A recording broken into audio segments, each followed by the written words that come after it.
بسم اللہ الرحمن الرحیم۔ السلام علیکم ورحمۃ اللہ وبرکاتہ۔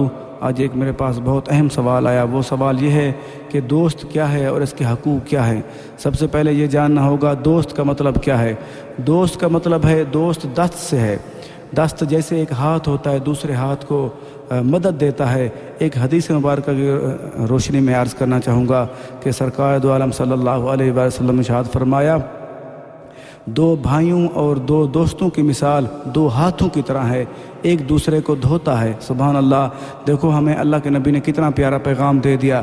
اللہ کے نبی نے فرمایا دوست اس کو وہ ہوتا ہے جو مدد کرتا ہے، وہ ہاتھ کا وہ سہارا بنتا ہے۔ آج کل ہم نے صرف زبانی کلامی دوست بنائے ہو کہ ہمارا فلاں دوست ہے، ہمارا فلاں دوست ہے، یا ہم کسی کے دوست ہیں۔ کبھی ہم نے یہ چیز سوچی ہے کہ دوست کا مطلب یہ ہے کہ ساتھ دینے والا، وہ ساتھ چلنے والا۔ اگر دوست کے ساتھ دیتا ہے، ساتھ چلتا ہے، وہ دوست ہے۔ نہیں تو ہم دوست کے مطلب کی بھی غلط لے رہے ہیں اگر وہ چیزیں نہیں ہیں ہمارے اندر۔ یہ ترغیب فی فضائل الاعمال حدیث نمبر 433۔ ایک اور حدیث مبارکہ عرض کرنا چاہوں گا کہ سرکار دو عالم صلی اللہ علیہ وآلہ وسلم نے ارشاد فرمایا کہ انسان اپنے دوست کے دین پر ہوتا ہے، لہٰذا ہر ایک سوچ لے کہ وہ کس کے ساتھ دوستی کرتا ہے۔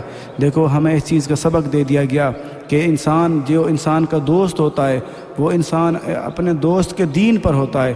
اس کا مطلب یہ ہوا کہ جس انسان کے ساتھ بندہ اٹھتا بیٹھتا ہے، جس کے ساتھ معاملات کرتا ہے، لازمی اس کی باتوں کا اثر ہوتا ہے۔ یہ پرانی مثال ہے۔ وہ کہتے ہیں اگر کسی گورے کو کالے کے ساتھ باندھو یا اس کے ساتھ رہے، اس کا رنگ تو تبدیل نہیں ہوتا لیکن اس کی عادتیں تبدیل ہو جاتی ہیں۔ یہ پرانی مثال ہے، یہ حقیقت ہے۔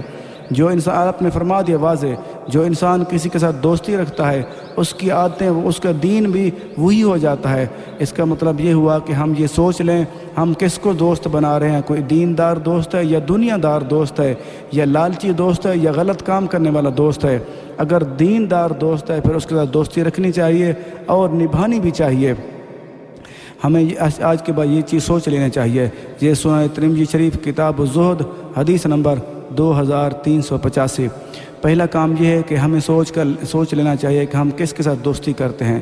دوسرا یہ ہے کہ جب ہو جائے پھر اس کے حقوق ادا کرنے چاہیے، پھر اس کا خیال رکھنا چاہیے، پھر اس کا دست بننا چاہیے، اس کا ہاتھ بن جانا چاہیے۔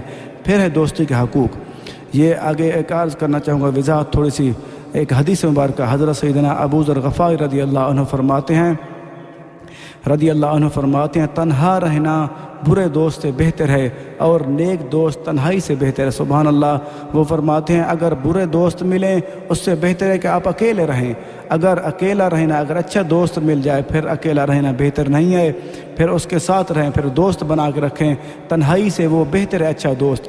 یہ نزہۃ النظر فی توضیح صفحہ نمبر 106، احیاء العلوم جلد نمبر 2 صفحہ نمبر 717۔ ہمیں ان چیزوں پہ غور کر لینا چاہیے۔ ضرورت اس چیز کی ہے، ہمیں بہت زیادہ غور کرنے کی ضرورت ہے۔ ایک بزرگ رحمۃ اللہ علیہ کے بارے میں ایک دوست ان کے گھر کسی چیز کی مدد مانگنے کے لیے آئے۔ جیسے انہوں نے آ کے دروازہ کھٹکھٹایا، وہ دوست فوراً اٹھے، وہ بزرگ تو وہ آگے دیکھتے ہیں کیا وہ دوست کھڑا ہوا دروازے پہ۔ پوچھا کہ میرے دوست کیسے آنا ہوا؟ اس نے کہا مجھے فلاں چیز کی ضرورت ہے اس لیے میں آپ کے پاس آیا ہوں۔ اس بزرگ دوست نے وہ فوراً اپنے گھر سے وہ چیز اٹھا کر دے دی۔ اپنی بیوی کو کہا کہ فلاں چیز فلاں جگہ پڑی ہے، وہ اٹھا کر لے آ۔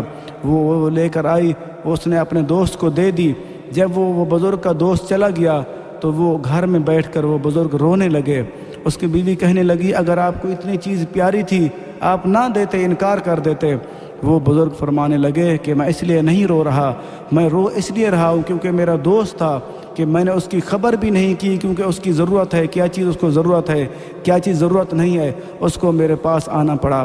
میں اس لیے رو رہا ہوں کیونکہ میں نے دوستی کا حق ادا نہیں کیا، اس کو میرے دروازے پر مجبور ہو کے آنا پڑا۔ نہیں تو میں دوست تھا اس کا، مجھے پہلے بھی پتہ چل جانا چاہیے تھا، مجھے پہلے پتہ ہوتا میں اس کی ضرورت وہاں پہ پوری کر دیتا، اس کو یہاں پہ آنے کی ضرورت ہی نہ پڑتی۔ دیکھو ہمیں ان چیزوں پہ غور کر لینا چاہیے کہ دوستی کے حقوق کیا ہیں اور کیسے ادا کرنے ہیں۔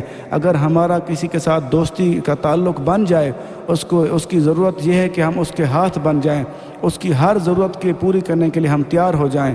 اللہ تعالیٰ سے دعا ہے کہ اللہ تعالیٰ ہم سب کو اچھے دوست بنانے اور دوستی کے حقوق ادا کرنے کی توفیق عطا فرمائے۔ آمین۔ اللہ حافظ۔